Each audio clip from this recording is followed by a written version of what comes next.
Hi guys, ఈరోజు మనం యక్షిని గురించి వినబోతున్నాం.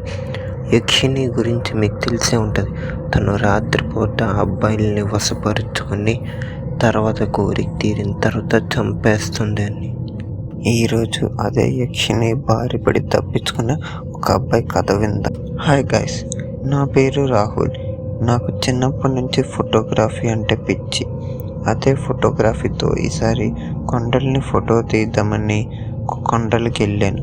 అలా ఫొటోస్ తీస్తుంటే నాకు దూరంగా ఒక ఇల్లు కనబడింది. అక్కడికి వెళ్ళి ఎవరున్నారా అని చూద్దామని ఈలోగా రాత్రి అయిపోయింది.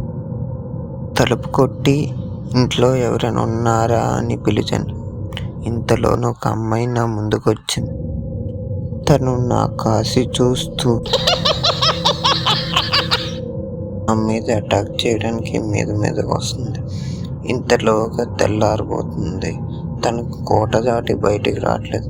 ఇదే ఛాన్స్ అనుకుని నేను పరిగెట్టుకుని అక్కడి నుంచి తప్పించుకున్నాను. మీకు మరిన్ని ఇలాంటి హారర్ స్టోరీ